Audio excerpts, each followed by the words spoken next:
Hello and welcome to the show. Edwina Findley Dickerson is an award-winning actress with the receipts to prove it. She starred in films like Get Hard and Ava DuVernay's award-winning film Middle of Nowhere.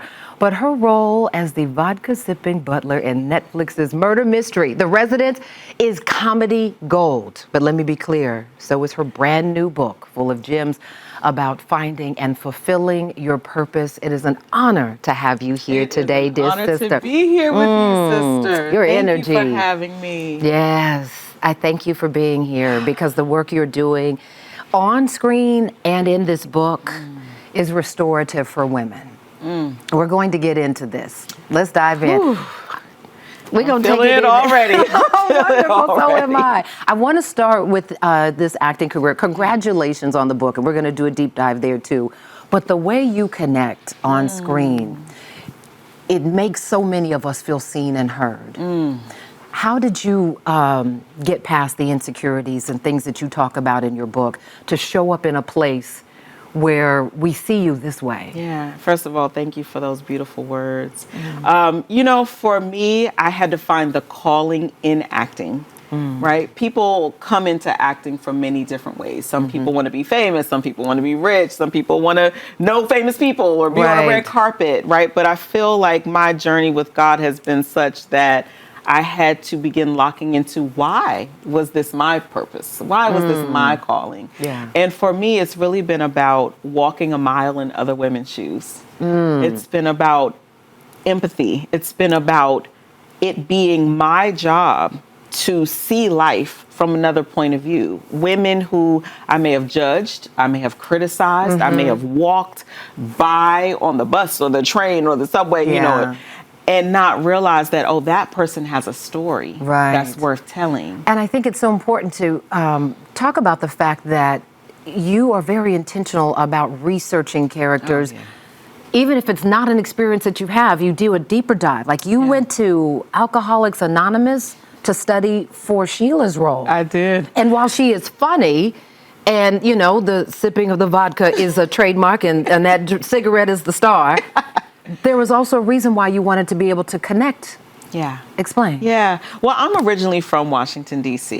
So, and funny enough, you know, kind of as fate would have it, I was working on a series, on creating my own series called Chocolate City when I received the script for The Residents, because I felt very passionately that a lot of African-American culture has not necessarily been reflected in the White House shows as we've known them. And so I felt like, you know what, anybody who's born and raised in D.C. or went to Howard or spent any time in Washington knows that there's another side of D.C. Absolutely. Right? That is culturally specific. And so when I received this script for The Residents and read Sheila, I said, oh, I know her. I know her. I know her.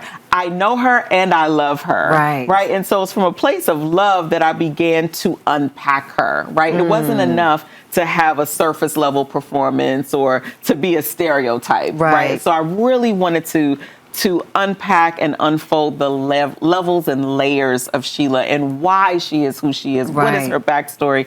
And that's what really led me to AA and me wanting to find out more about how does a person become an alcoholic, but then also what do they do to begin to work through that as well. Her by way of you, talking about going from a Waffle House to the White House is powerful. My favorite monologue. Yes, indeed. Listen, we've got a clip from The Residents. Let's take a look. Okay. I was having the time of my life, Ms. Cup. I was into it. I was so happy. And then all of a sudden, Raleigh Fun Killer comes up to me and says, we don't need you out on the floor anymore. What? Come back and help in the back room. And I'm just totally confused, okay? Like, I have no idea why he says this. Zero, none. Like, are we overstaffed? Or am I making the other brothers look bad because of my excellence? Or, I don't know, but I go back.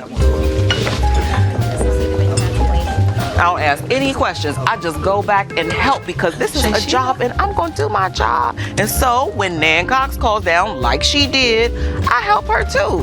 I'm helping out, baby. And if I'm swinging a couple drinks back, well, then that's just the price of admission. Am I right? You gonna try to knock me down? Then I'm gonna take a few sips and pull myself right back up. And then everyone's happy. And everyone is happy. Everyone is happy, right? I love how much you research, not just research the role, but like I saw videos where you like do deep dives in the scripts. Oh, yeah. I mean, you are truly an actor's actor.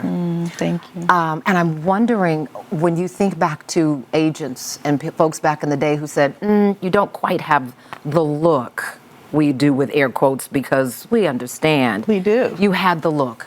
How did you get past that kind of criticism? Yeah, you know, for me, there were a few different layers of whether it's criticism, bullying, you know, from powerful Hollywood people. Bullying, really? Yeah, oh yeah. You know, I had old agents in New York that said, you'll never work in Hollywood. Hollywood is for beautiful people. Oh. You should never go there. And for a long time, I felt very stuck because they said it so many times, I believed it. Yeah. Hollywood is for beautiful people, of which I am not one. Consider. There is... Because you are one. Right, but you it didn't took believe a while that. for me to learn that. So that's why in my book, there's a whole chapter that says, who do you think you are? Right? And that's kind of a double entendre, right? We say, oh, who do you think you are? And that can internalize. But if you replace that with, who do I think I am? I feel like that's the teachable moment for women who are watching, because sometimes we get stuck in who we think we are, the world thinks we are, or something from our past that we think has defined where we are. What was the push-through moment for you hearing all of that kind of criticism and sticking to your values? Yeah, it was those two things. I was being criticized by my representation for my looks and not being a beautiful person that would make it in Hollywood, but also for my convictions, right? So there were opportunities that were presented, but that I felt went against my moral convictions. You're talking about the nudity I am scene. talking about the nudity clause that they wanted me to sign. It was all this money on the table. It was a huge opportunity. I was new to the industry, so of course, and I was living in low-income housing. Who, with that combination, does not want all the motivators, the fabulous contract in Hollywood and, you know, to become a star? Right. But I saw that I would have to compromise my convictions in order to do that. And I prayed, you know, I leaned into God because I knew that if I start out my career going left when he wants me to go right, then I'm going to keep going in this direction, and all of a sudden I'll look up and I am this far away. So I wanted to start in lockstep with God, and I felt like he was saying no.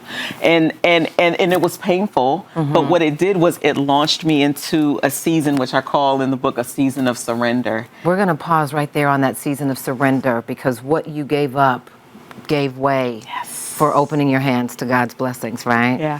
Conversation continues with Edwina about this book, purpose, and the women who've influenced you. When we return, we'll be right back.